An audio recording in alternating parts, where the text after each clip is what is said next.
Welcome back again to our podcast. This is part two. Now, coming back to Atharva University. After 25 years of persistence and growth, we have finally attained the status of university. With our advanced research and technology in place, with the labs that only we have in India, what are something we should look forward to? First of all, now university, of course, it's a big task, but we have taken up a challenge which I never thought that after 25 years of completion of this entire Atharva's journey, again I have to take a new task. So we have taken a task after completion of so many years, and we understood now what is required for the country, what is required for the students to nurture their mind and to make them not only comparatively strong but very competitive enough to have a competition with the international students. So what we have decided now, Atharva University will be launching its first this year. We are taking into consideration which every university or many institutions in India they're taking up, especially artificial intelligence. Everywhere you go, people are talking about artificial intelligence. Even a small childrens are talking about artificial intelligence. So what does it mean by artificial intelligence? Whether it is a data science, whether it is machine learning, whether it is robotics, whether it is automation, whether we have to think about robotics and a collaborative arrangements of studies with a drone manufacturing. As there was a survey saying that in another 10 years, the drones and robotics will be the next world. As we have seen in the wars also, thousand drones flying together and attacking the different enemy countries.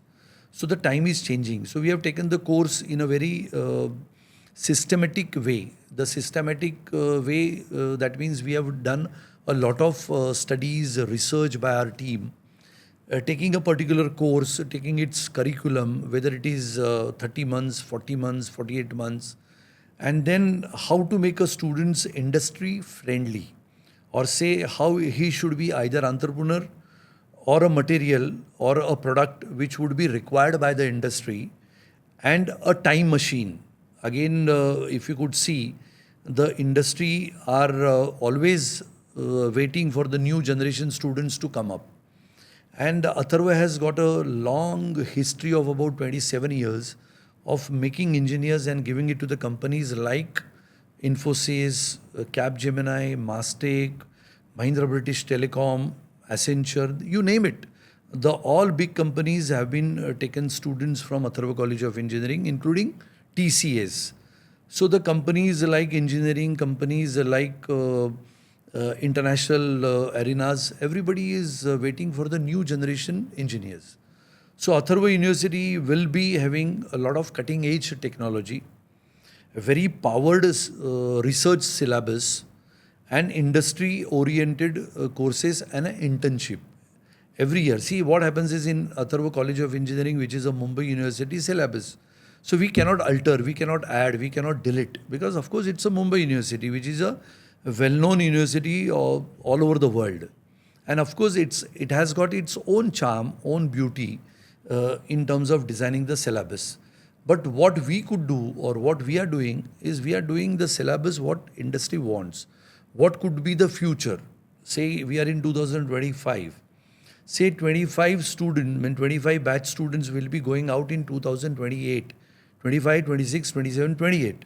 Suppose he goes out 28 into the industry, he should be so well educated, well technologically polished with communication, with his profiling, with the languages, with the technology, and then he could face the challenges of the industry, and he could be a one good either employer, either entrepreneur, or a good employee with that company, which is a technologically based, scientifically proven, tested human resource, will be always a proud for that company who's going to get it recruited.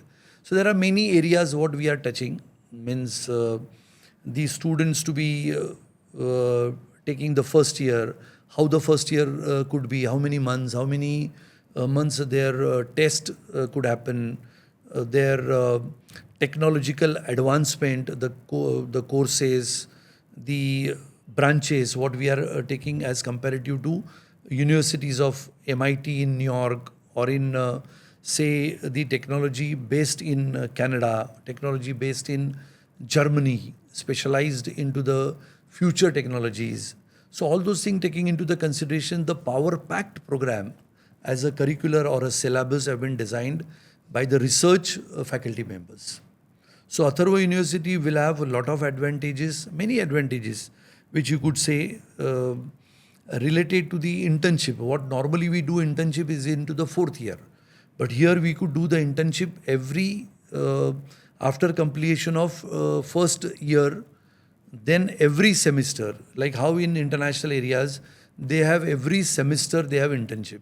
So we could be in a position to make our student as a internationally studies and internationally curriculum, which many universities must be doing it. But as comparative analysis, what we have done will be a cutting edge technology which international university brings will make our student as compared to international universities student. That's one proud moment for the entire Atharva family.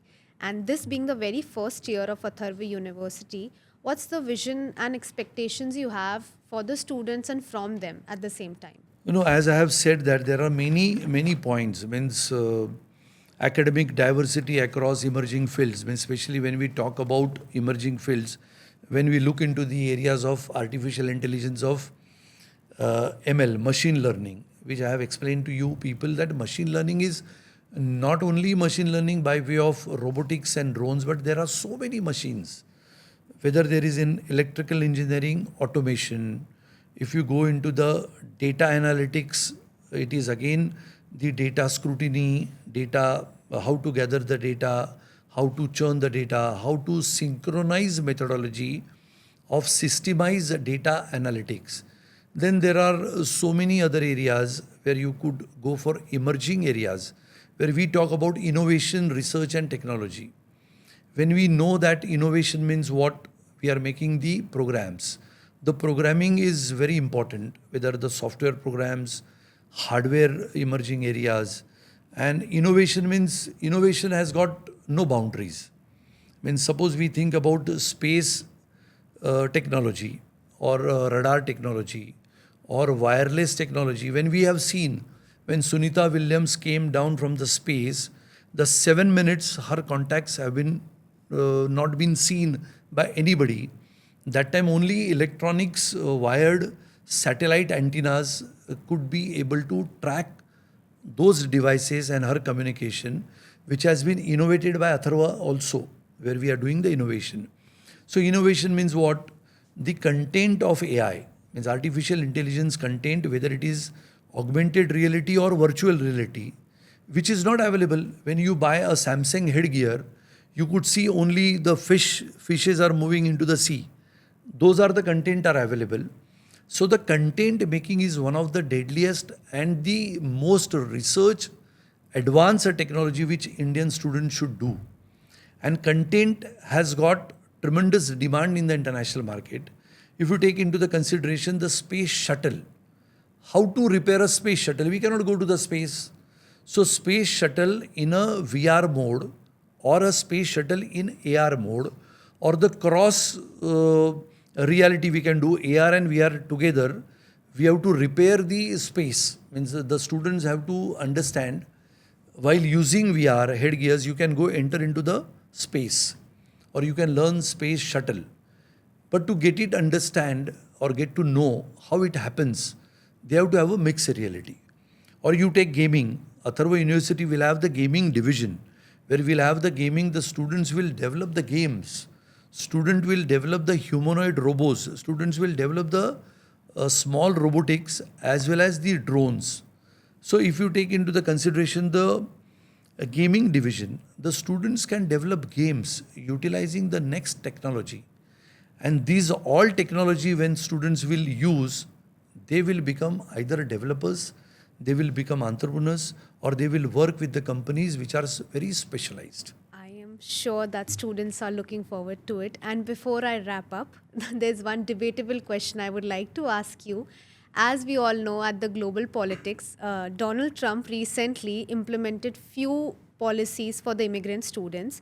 How do you think our leaders and educators at the same time take away something from them, and how we are still way ahead of them in some ways? No, first of all, Mr. Donald Trump, whatever he had spoken about the students of India, and we would not like to give visas to Indian students or ban Indian students. I feel whatever the statements what he had done, we have to go into the root cause of that particular statements. If we see last 10 years, the Indian students have gone abroad. If you take into the consideration, uh, more than lakhs of the students have gone out of country. And they must have paid not a small amount, they must have been paid in crores to these particular countries.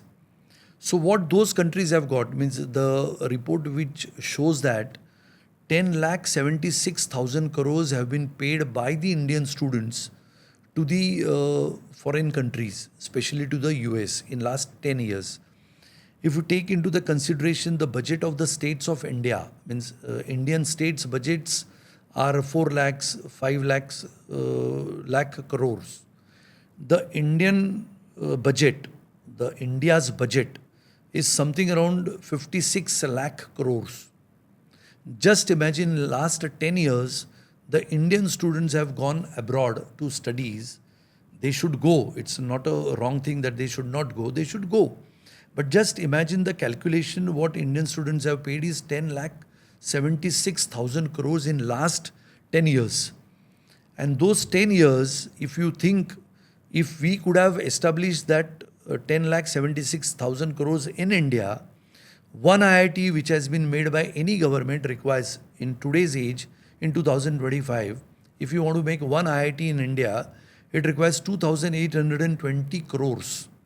So just imagine in 10 years, if you would have spent that money within India for the future of Indian students, we would have made 62 IITs in India for the future of Indian students. But we paid that much money to America, say USA, when they say United States of America had received so much money from Indian students. What has happened? Of course, Indian student has got fantastic brains. They have an intellectual capital. And of course, they have an attraction to go to US. But I would like to give thanks to our Indian Prime Minister, Honorable Shri Narendra Modi ji, for changing the entire India since last 10, 11 years, bringing technology, bringing new thing, bringing national education policy, which was awaited for 36 years. So there was a change which has been brought in by the Indian Prime Minister, Honorable Shri Narendra Modi ji. But as compared to what we have done and what America is thinking now, is the Indian intellectual capital is coming to America. Of course, they are paying to America, understanding the system, understanding the technology, understanding the digital age which America is doing and developing it. And Indian students by birth, whenever they are born, they are brilliant. So they are going over there, they are studying over there, they are coming into India, and they are developing India as the next generation country. And here is the game which Mr. Donald Trump thinks that Indian education system is going to get it more and more powerful. Indian economy is going to get more and more powerful day by day. It is the fifth largest economy now, which will become third largest economy in coming years. The brain, the powerful imagination of the Indian students related to the Indian economy, which comes out from the intellectual capital in terms of the students' mind, which of course have been trained by the US professors, but now it will be coming back and students will be trained again by the Indian professors, which are equivalent to US. And that's why I would like to request to the Indian students, of course, believe in Indian professors, believe in Indian education system. After introducing NEP, of course, it is a very good education system. And we believe in India, we believe in patriotism, we believe in the sacrifice have been done by the soldiers, their valor, their sacrifice, their bravery. We should go to foreign countries, we should of course learn many things, but we should come back to the soil of India and we should come back to our birthplace and deliver the best to the country, to develop it to the best nation, not over the decades, but in coming 5 years, the students can be, the next generation students can develop India as one of the best nation in the world, not only to live, but to educate and to make businesses and to entrepreneurs. India should be remembered not only as a India to study, but India as to entrepreneurship, India to develop as a farmer's land, and India to be developed as the soldier's land, and India to be developed as a patriotic Indian's land. That's one great way to connect way back to global politics, coming back to home. And thank you so much, sir, for the insights at your remarkable journey. And I am super excited to witness Atharva University taking great heights, and especially for sure students and everyone from the team as well. This is Sukman Kaur signing off with big dreams and what next. Thank Thank you. you.